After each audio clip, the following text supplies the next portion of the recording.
के चाचा in the house with the new Bollywood पोल खोल वीडियो। भाई इस वीडियो में तो बात करी गई है कि बॉलीवुड में कास्टिंग को लेकर दलाली कैसे की जाती है। भाई कास्टिंग काउच तो मैंने सुना था, लेकिन ये कास्टिंग को लेकर दलाली क्या चीज है ये मुझे भी जानना है। और जब के रोस्ट करता है बॉलीवुड को, भाई बहुत हंसी आती है, बहुत मजा आता है। और अगर आपको भी मजे लेने हैं, हंसना है ना, तो इस वीडियो को एंड तक जरूर देखो, हम बहुत कुछ इसमें देखने वाले हैं। खोल के नए एपिसोड में आपका स्वागत है। और भाई साहब, अगर आपने अभी तक मेरा चैनल सब्सक्राइब नहीं किया तो कर लो, घंटी नहीं दबाई तो जरूर दबा लो। जब आप घंटी नहीं दबाओगे तो आपको नहीं पता चलेगा जब मैं नया वीडियो पोस्ट करूंगा। आज की तारीख में श्रद्धा कपूर की फिल्म ने बॉक्स ऑफिस पर धूम मचाया हुआ है।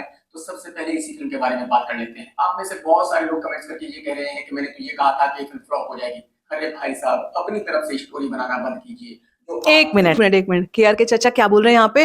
भाई चाचा, कभी कभी तो ना तुम ऐसी बातें करते हो कि मुझे लगता है तुम्हारे दिमाग का इलाज कराना पड़ेगा। तुमने बोला था, इसने अपने स्त्री 2 के रिव्यू में बोली थी ये बात कि ये फिल्म कितनी घटिया है, इस फिल्म का कितना बेकार डायरेक्शन है, इस फिल्म के कितने घटिया एक्टर एक्ट्रेस हैं, इसकी स्टोरी कितनी बकवास है, वाहियात, ये जो वर्ड बोलता है इसने बोला था।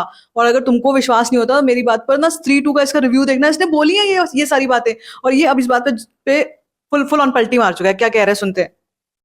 आपको बताना बंद कीजिए। जब ये फिल्म रिलीज हुई उस वक्त मैंने इस फिल्म का रिव्यू किया था और वो मेरा रिव्यू YouTube पर अभी भी अवेलेबल है, मैंने डिलीट नहीं किया है। आप उस रिव्यू को देख लीजिए। मैंने कहा था कि ये फिल्म तकरीबन 300 करोड़ रुपए का बिजनेस करेगी और अगर एक 40 CR बजट की फिल्म 300 CR का बिजनेस करती है तो वो फिल्म ब्लॉकबस्टर है, हिट भी नहीं है, सुपर हिट भी नहीं है। अबे यार, मतलब इतना सफेद झूठ बोल रहे हैं चाचा। चाचा, आपने बोला था कि ये फिल्म बहुत घटिया है, ये भी बोला था कि ये फिल्म को मत देखने जाना, इसमें बहुत बेकार एक्टिंग है, सब ओवर एक्टिंग कर रहे हैं, सब गरीब एक्टर्स हैं, इसने ये वर्ड यूज किया। मेरे हिसाब से इस फिल्म को तकरीबन 300 करोड़ का बिजनेस करना चाहिए था और वही मैंने कहा था। तो हाँ, आप ये जरूर कह सकते हैं कि मैंने कहा था कि 300 CR का बिजनेस करेगी, जबकि ये फिल्म तकरीबन 500 CR का बिजनेस करेगी। लेकिन मैं आपको बता दूं कि बॉलीवुड में ऐसा कोई भी नहीं था जो ये कह रहा था कि ये फिल्म 500 CR का बिजनेस करेगी। जो इस फिल्म के बनाने वाले हैं उनकी भी उम्मीद ये थी कि ये फिल्म तकरीबन 200 CR का बिजनेस करेगी लाइफ टाइम। तो कहने का मतलब ये है कि मैंने फिल्म को अच्छा या बुरा जरूर कहा था, लेकिन ये कभी नहीं कहा था कि ये फिल्म फ्लॉप हो जाएगी, ये फिल्म बिजनेस नहीं कर पाएगी। वाह, वर्ड प्ले। डायरेक्टर राजामौली को आप सभी जानते हैं और सभी लोग उनको एक बहुत ही सीधा साधा जेंटलमैन समझते हैं। लेकिन अब राजामौली साहब ने कुछ ऐसा कहा है कि वो खबरों में आ गए हैं।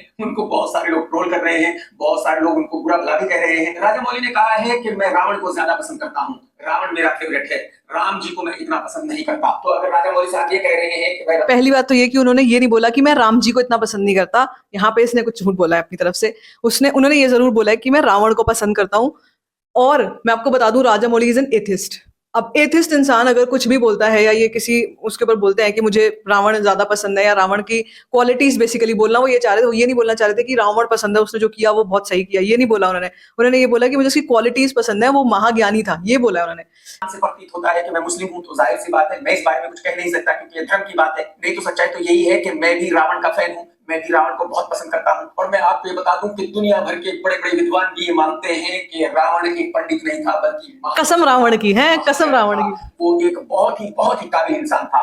यही वजह है कि दुनिया में ऐसे लोगों की कमी नहीं है जो रावण के फैन है, रावण को बहुत पसंद करते हैं। गरीब एक्ट्रेस पेप्सी पन्नू का फिर से इस बात को लेकर दर्द छलका है। पेप्सी पन्नू से शादी की है। पेप्सी पन्नू ने कहा है कि मुझे उन लोगों पर तरस आता है जो मेरे हस्बैंड के बारे में नहीं जानते हैं। मेरा हस्बैंड एक टेनिस प्लेयर है और आज की तारीख में वो एक कोच भी है। मैं पेप्सी पन्नू से सिर्फ इतना कहना चाहूंगा कि मैडम जी, आपको हम लोगों पर तरस खाने की जरूरत नहीं है जो आपके हस्बैंड को नहीं जानते, बल्कि आपको अपने हस्बैंड पर तरस खाने की जरूरत है जिस बेचारे को कोई नहीं जानता है। करण जौहर साहब बॉलीवुड के एक बहुत बड़े निर्माता है, लेकिन आज की तारीख में उनका वक्त कुछ ज्यादा अच्छा नहीं चल रहा है। आप सभी जानते हैं कि करण जौहर ने आलिया भट्ट, वरुण धवन, सिद्धार्थ मल्होत्रा को लॉन्च किया था और जब करण ने इन तीनों को लॉन्च किया होगा तो उस वक्त यही सोचकर किया होगा कि भाई आने वाले वक्त में बहुत बड़े सुपरस्टार्स बन जाएंगे और धर्मा की बड़ी बड़ी फिल्में करते रहेंगे। सही बात है। लग रहा है कि सब कुछ उल्टा हो गया है। करण जौहर की प्लानिंग के मुताबिक कुछ भी नहीं चल रहा है। उसकी वजह यह है कि आज की तारीख में वरुण धवन धर्मा की कोई फिल्म नहीं कर रहा है, आज की तारीख में सिद्धार्थ भी करण की कोई फिल्म नहीं कर रहा है। हाँ, सही बात है। कोई फिल्म नहीं कर रही है। कहने का मतलब यह है कि करण जौहर ने जिनको लॉन्च किया था, स्टार बनाया था, वही करण के साथ काम नहीं कर रहे हैं, वही करण को धोखा दे रहे हैं। सही है यार, ये तो हुआ कि सिद्धार्थ, वरुण और आलिया ऐसा मानते हैं कि करण जौहर बढ़िया फिल्में नहीं बनाता है और इससे ये भी साबित हो जाता है जो मैं हमेशा कहता हूं कि बॉलीवुड में कोई किसी का नहीं है। बॉलीवुड में हर इंसान चढ़ते सूरज को सलाम करता है। बॉलीवुड में हर इंसान उस निर्माता निर्देशक के साथ काम करना चाहता है जिसकी फिल्में हिट हो रही हो। सही बोल जाता कभी कभी, उसके साथ कोई भी काम नहीं करना चाहता, उसके अपने भी साथ छोड़ जाते हैं। ये एक ऐसी जगह है। मीडिया में खबर आ चुकी है कि टिप्स वाले रेस 4 बना रहे हैं और आप ये भी जानते हैं कि रेस 3 में सल्लू था, जो फिल्म बहुत बड़ी सुपर डुपर। आज इसने सल्लू कैसे बोला है? आज इसने सल्लू कैसे बोला है, ये तो बड़ा बोलता है।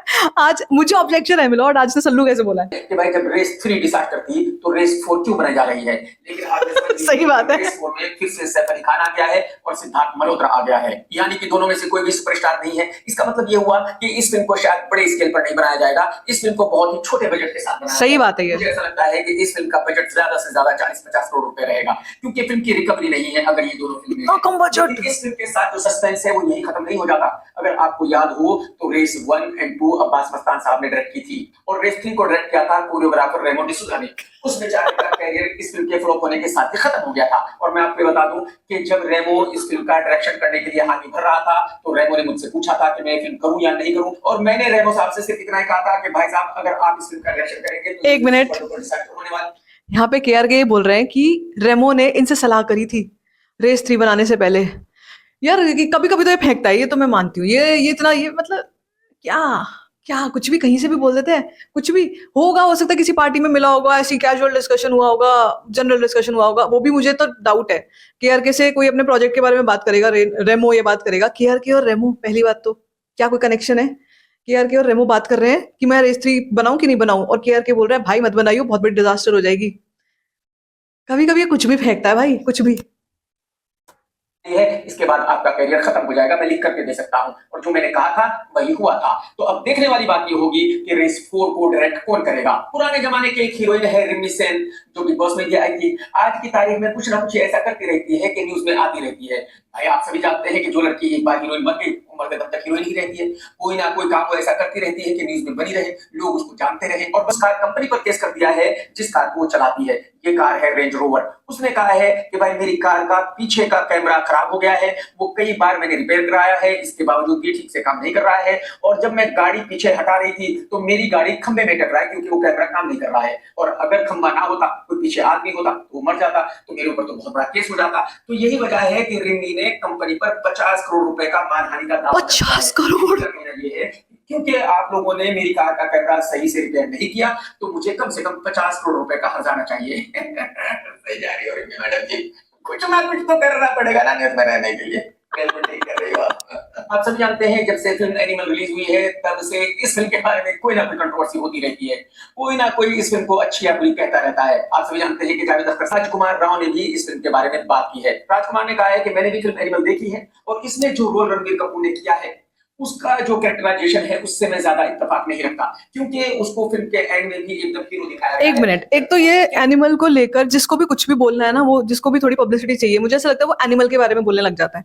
क्योंकि मूवी इतनी ज्यादा मतलब हॉट टॉपिक थी, कंट्रोवर्शियल थी ना, तो इसलिए जिसको कुछ भी थोड़ी लाइमलाइट चाहिए किसी भी एक्टर को, एनिमल के बारे में बोल रहा है यार। अब एनिमल को रिलीज होके 1 साल हो जाएगा दिसंबर में, लेकिन उसके बारे में कंट्रोवर्सी अब तक चल रही है। और संदीप बांगा रेड्डी से तो मतलब जलने वाले बहुत लोग। एसआरके ने भी देवदास में ऐसा कुछ रोल किया था, लेकिन फिल्म के एंड में उनको मार दिया गया था। तो एनिमल में भी रणबीर कपूर को मर जाना चाहिए था, क्योंकि वो एक क्रिमिनल है, उसका हशर खराब होना चाहिए था, लेकिन ऐसा नहीं दिखाया गया। दिखाया गया है कि वो क्रिमिनल है, इसके बावजूद भी वो एकदम शेर है। एंड में ऐसा दिखाया गया है कि अब वो पार्ट 2 में भी आएगा, लेकिन मैं राजकुमार के साथ इत्तेफाक नहीं रखता। मेरे ख्याल में ऐसा कुछ नहीं है कि भाई उस कैरेक्टर को मर जाना ही चाहिए था। अगर पब्लिक को रणबीर का काम पसंद आया है, रणबीर का कैरेक्टर पसंद आया है, और अगर पब्लिक उस कैरेक्टर को हीरो मानती है, तो ये जरूरी नहीं है कि भाई उसका मरना जरूरी है।